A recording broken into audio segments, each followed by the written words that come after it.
जय श्री राम। आप सभी मित्रों को श्रीमद् भगवद गीता जयंती की हार्दिक शुभकामनाएं। अभी व्हाट्सएप के माध्यम से मैंने अपने सभी मित्रों को श्रीमद् भगवद गीता जयंती की शुभकामनाएं प्रेषित की थी।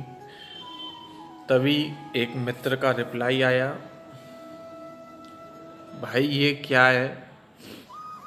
सुनकर थोड़ा अचंभा हुआ जब अपने ही भाई श्रीमद् भगवत गीता के विषय में ऐसे प्रश्न करते हैं या अपने शास्त्रों के विषय में ऐसे प्रश्न करते हैं, तो बहुत ही अधिक आश्चर्य होता है कि हम अपने धर्म से कितना दूर जा रहे हैं। और अपने मित्रों को अवगत कराने के लिए ही मैं यह वीडियो बना रहा हूँ। आप सभी को बताना चाहूँगा, आज मोक्षदा एकादशी है।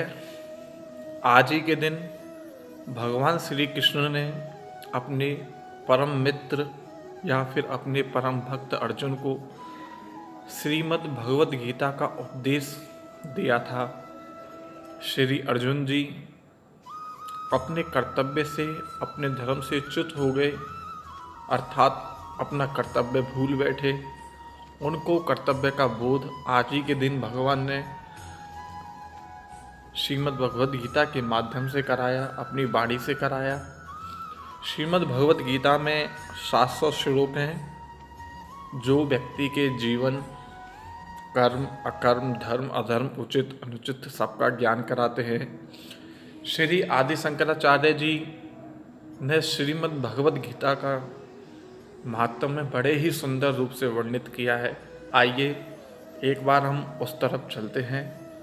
श्रीमद् भगवद गीता के प्रथम श्लोक में आदि शंकराचार्य जी लिखते हैं, गीता शास्त्रम इदम पुण्यम यह पठित प्रियतः पुमान विष्णु पद्म अव आपनोति वह शोक आदि वर्जिता। भगवत गीता बहुत ही अधिक दिव्य साहित्य है। जो भी व्यक्ति इसे ध्यानपूर्वक और गंभीरता पूर्वक पढ़ता है और इसके कहे अनुसार कर्तव्यों का पालन करता है, वह भगवान विष्णु के आश्रय को प्राप्त करता है तथा समस्त भय एवं चिंताओं से मुक्त हो जाता है। वह भगवत धाम को प्राप्त कर लेता है। उसके बाद ना उसे इस मृत्युलोक में आना पड़ता है, ना जहाँ यहाँ से जाना पड़ता है। द्वितीय श्लोक में आदि शंकराचार्य जी कहते हैं, गीता अध्ययनशीलस्य प्राणायाम फलस्य च नैव सन्ति ही पापानि पूर्वजन्म कृतानि च। यदि कोई भगवत गीता को निष्ठा तथा गंभीरता के साथ पढ़ता है तो भगवान की कृपा से इस जन्म के तो छोड़िए, पूर्व जन्म के पाप भी समाप्त हो जाते हैं। अर्थात उन बुरे कर्मों का कोई फल नहीं भोगना पड़ता है।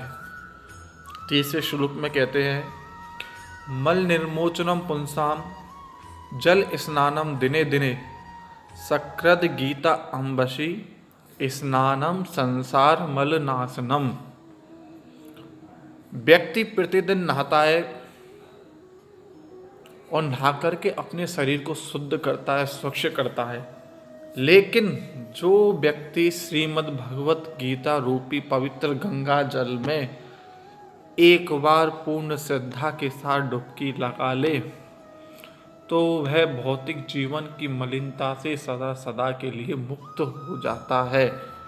अर्थात जिस प्रकार हमारे शरीर का मल एक दिन के लिए हटता है, अगले दिन फिर नहाना पड़ता है, फिर हटता है, फिर अगले दिन नहाना पड़ता है, लेकिन जो व्यक्ति श्रीमद् भगवद गीता अर्थात जो व्यक्ति भगवद गीता रूपी जल में एक बार स्नान कर लेता है, उसको इस जीवन की मलिनता से सदा सदा के लिए मुक्ति मिल जाती है। इसके पश्चात श्रीमद् भगवद गीता में आदि के महात्म्य में श्री आदि शंकराचार्य जी कहते हैं, गीता सुगीता कर्तव्य किमन्ये शास्त्र विस्तरे ही या स्वयं पद्म नावश्य मुख पद्माध्वनि ही श्रुता। चूंकि भगवद गीता भगवान श्री कृष्ण के मुख से निकली है, अतएव किसी भी अन्य वैदिक साहित्य को पढ़ने की आवश्यकता नहीं है। केवल भगवद गीता ही ध्यान पूर्वक तथा मनोयोग से श्रवण तथा पठन करना चाहिए।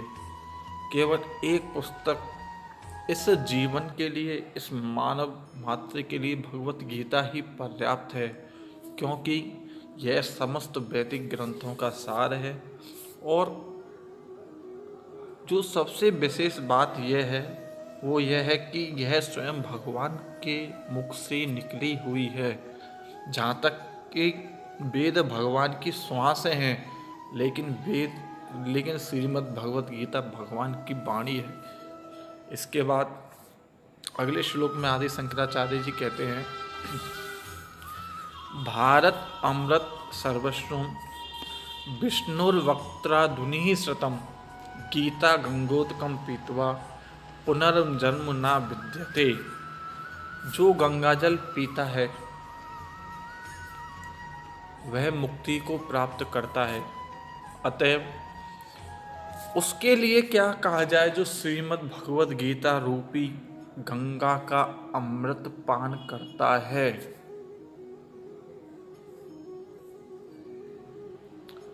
श्रीमद् भगवद गीता महाभारत का अमृत है और इसे स्वयं भगवान श्री कृष्ण के द्वारा बताया गया है। अगले श्लोक में आदि शंकराचार्य जी कहते हैं, सर्व उपनिषदो गावो दुग्धा गोपाल नंदना पार्थो वश्य सुधीर भुक्ता दुग्धम गीतामृतम महत। यह गीत उपनिषद भगवत गीता, जो कि समस्त उपनिषदों का सार है, एक गाय के समान है और ग्वाल बाल के रूप में विख्यात भगवान श्री कृष्ण इस गाय को धो रहे हैं। अर्थात गीता एक गाय है और श्री कृष्ण उस गाय के दूध को धोने वाले अर्थात दूध काढ़ने वाले हैं। गाय गीता है, दूध काढ़ने वाले ग्वाल बाल भगवान श्री कृष्ण हैं और अर्जुन उस बछड़े के समान है जो उस गाय के दूध को पीता है। उसके पश्चात जो बचा हुआ दूध और लोगों के काम में आता है। ठीक ऐसे ही गीता का सेवन जो अर्जुन ने किया सो किया, उसके बाद बचा हुआ या कहें तो संपूर्ण हमारे ही कार्य में आ रहा है। अंत में आदि शंकराचार्य जी कहते हैं, एक शास्त्रम देव की पुत्र गीतम एको देव की पुत्र एव एको मंत्रस्य तस्य नामानि यानि कर्म अप्येकम तस्य देवस्य सेवा। आज के समय में लोग सोचते हैं एक ही भगवान होते, एक ही देश होता, एक ही कानून होता, सब कुछ एक जैसा होता। लेकिन आप आज सोच रहे हैं, श्रीमद् भगवत गीता के समय भी भगवान ने यही कहा था कि सभी मनुष्य एक समान है। आदि शंकराचार्य जी कहते हैं, एक शास्त्रम देव की पुत्र गीतम, कि सारे विश्व के लिए केवल एक ही शास्त्र हो, भगवान श्री कृष्ण की गीता। एक हो देव की पुत्र, केवल एक ही देवता हो, भगवान श्री कृष्ण अर्थात देव की पुत्र श्री कृष्ण ही समस्त जगत के देवता हो और उनकी वाणी ही समस्त जगत का केवल एक ही शास्त्र हो और एक ही मंत्र हो। एको मंत्र तस्य नामानि यानि। कौन सा मंत्र हो? हरे राम राम राम हरे हरे कृष्ण कृष्ण कृष्ण हरे हरे कर्म अप्येकम तस्य देवस्य सेवा। एक ही काम हो, सिर्फ भगवान की ही सेवा। बाकी श्रीमद् भगवद गीता के विषय में बड़े बड़े आचार्यों ने और विद्वानों ने बहुत कुछ लिखा है। मैंने जो कुछ भी समझा आप सभी के समक्ष प्रस्तुत किया।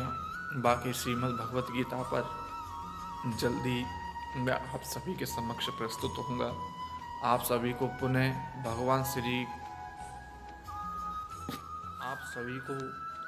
पुनः श्रीमद् भगवत गीता जयंती की बहुत बहुत हार्दिक शुभकामनाएं। भगवान श्री कृष्ण आप सभी का मंगल करें। आप सभी सदैव प्रसन्न रहें, निरोगी रहें। भगवत जय श्री राम।